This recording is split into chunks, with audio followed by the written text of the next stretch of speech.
Vijayawada university మంచి భవిష్యత్తు కోసం తెలుగు విద్యార్థులు ఇష్టపడే యూనివర్సిటీ. కాల్ 9059052378 9059052379. భార్యల వేధింపులు తట్టుకోలేకపోతున్నాం అంటూ ఈ మధ్య కాలంలో చాలా మంది భర్తలైతే పోలీస్ స్టేషన్ లో కంప్లైంట్ చేస్తున్నారు.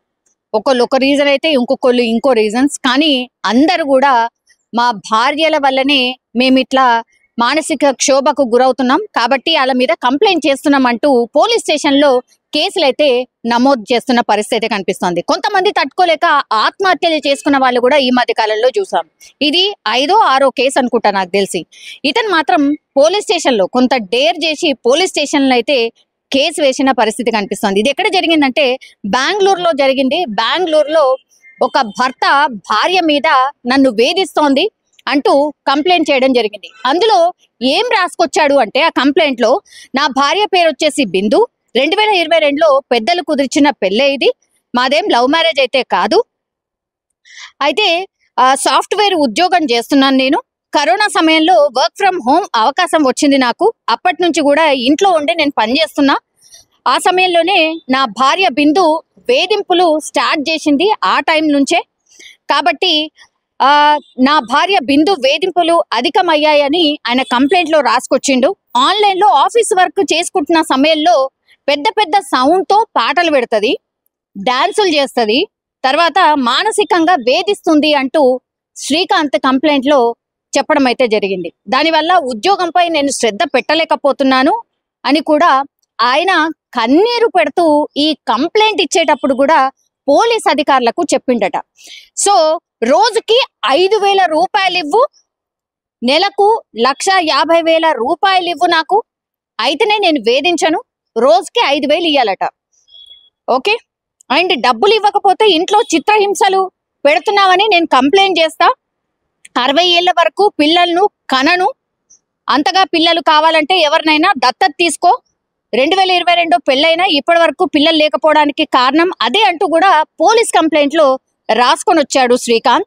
తన భార్య బిందు నాతో సూసైడ్ నోట్ కూడా రాయించింది అని కూడా కంప్లైంట్ లో రాసుకొచ్చిండు. నా చావుకు నా భార్య వారి కుటుంబ సభ్యులు కారణం కాదు, నా అనారోగ్య సమస్యలు ఒత్తిడి వల్లే ఆత్మహత్య చేసుకుంటున్నానంటూ నాతో సూసైడ్ నోట్ కూడా రాయించింది నా భార్య బిందు అంటూ కూడా పూర్తిగా ఆ వీడియోస్ అన్ని ఆ ఆధారాలన్నీ కూడా పోలీస్ స్టేషన్ వెళ్ళి కంప్లైంట్ చేసిండు శ్రీకాంత్.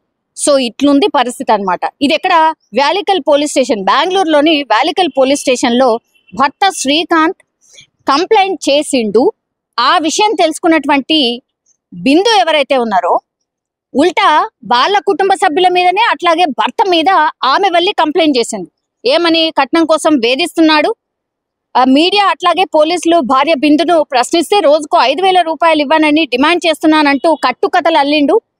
నువ్వు నాకు విడాకులు ఇచ్చేది ఉంటే నాకు విడాకులు ఇచ్చేసాయి, 40 లక్షలు నాకు జరిమానా కింద కట్టేసి ఆ తర్వాత నువ్వు విడాకులు ఇచ్చుకో, నాకు నో ప్రాబ్లం, లేదంటే రోజుకి నాకు 5,000 ఇవ్వాలి. ఇది పరిస్థితి. శ్రీకాంత్ చెప్తున్నటువంటి మాట, అట్లాగే ఇప్పుడు బిందు అంటే శ్రీకాంత్ భార్య ఎవరైతే ఉన్నారో బిందు చెప్తున్నటువంటి మాట, వీళ్ళిద్దరి మాటలు పోలీసులు అయితే తీసుకున్న తర్వాత అసలు ఆశ్చర్యకరమైన ఏంటంటే, అసలు భార్య ఇంత భయంకరంగా ఆలోచించడం ఏంది? రోజుకి 5,000 ఇయ్యు, లేకపోతే నాకు విడాకులు తీసుకోవాలి అని అంటే, నన్ను వదిలించుకోవాలి అని అంటే 40 లక్షలు ఇయ్యు. ఇది పైసలతోని బేరమాడుతూ ఇట్లా నన్ను వేధిస్తుంది.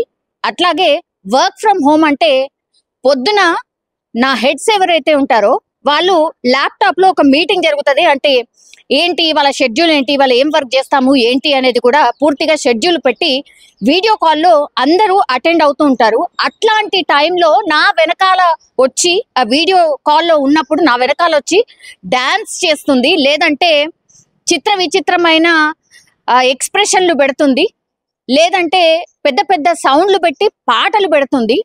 అసలు ఈమె పోరు తట్టుకోలేకపోతున్నాను, నా కొలీగ్స్ ముందర ఆర్ నా అధికారుల ముందర కూడా నన్ను పూర్తిగా చులకన చేసేసింది. సో రోజు ఇట్లాంటి వేధింపులే నాకు ఉంటున్నాయి, సో నా వల్ల కాదు ఇంకా అంటూ పోలీస్ స్టేషన్ లో కంప్లైంట్ చేయడం జరిగింది. అట్లాగే ఈమె సూసైడ్ నోట్ కూడా రాయించిందట. ఒకవేళ ఇట్లా ఏమన్నా జరిగితే కూడా ఆయన్నే కావాలని చనిపోయిండు అంటూ కూడా ముందే ఊహించుకొని ఈమె సూసైడ్ నోట్ కూడా రాయించింది శ్రీకాంత్తోని. వీళ్ళని ఏమనాలి? ఇంత దారుణంగా ఎట్లా ఉంటది పరిస్థితి? అసలు ఏం ఆలోచిస్తున్నారో ఏందో అర్థం కావట్లేదు. నిజంగా నీకు ఇష్టం లేకపోయి ఉంటే పెళ్లి చేసుకోకుండా ఉండు, కానీ ఇట్లా వేధించడం ఎంతవరకు కరెక్ట్? ఇంకో చర్చ, చాలా మట్టుకి ఈ మధ్య కాలంలో సూసైడ్స్ చేసుకుంటున్నటువంటి భర్తల సంఖ్య పెరిగిపోయింది కాబట్టి అన్ని లేడీస్ కి అనుకూలంగా ఉంటున్నాయి ఈ చట్టాలన్నీ.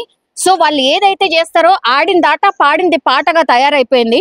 సో ఏది పెట్టినా లేడీస్ కి అనుకూలంగా ఉంటుంది కానీ జెంట్స్ కి అనుకూలంగా ఉండట్లేదు కాబట్టి మేము తట్టుకోలేకపోతున్నాం, మా వల్ల కావట్లేదు, మేము న్యాయస్థానాలకి వెళ్ళినా కూడా మాకు న్యాయం జరగదు అని భావించి మేము ఇట్లా చేసుకోవాల్సి వస్తుంది అంటూ కూడా చాలా మంది భర్తలు వీడియో రికార్డింగ్ లో వీడియో తీసి చెప్తున్నటువంటి మాటలు. కొంతమంది అయితే చనిపోయారు కూడా.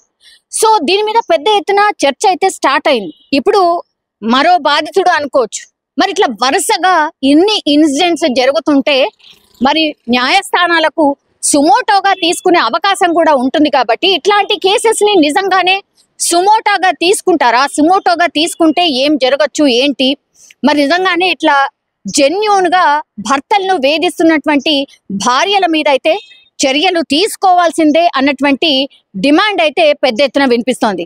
కానీ ఇప్పుడు బెంగళూరులో జరుగుతున్నటువంటి ఇన్సిడెంట్ ఇది కొత్త ఏమీ కాదు. గతంలో కూడా ఇట్లాంటి ఇన్సిడెంట్స్ డిఫరెంట్ స్టోరీస్, కానీ ఇట్లాంటి ఇన్సిడెంట్స్ పెద్ద ఎత్తున నమోదవుతున్నాయి. సో దీని మీద చర్యలు అయితే తీసుకోవాల్సిందే. అండ్ నిజంగా న్యాయస్థానాలు కూడా ఒకసారి మళ్ళీ రీథింక్ చేయాల్సిందే.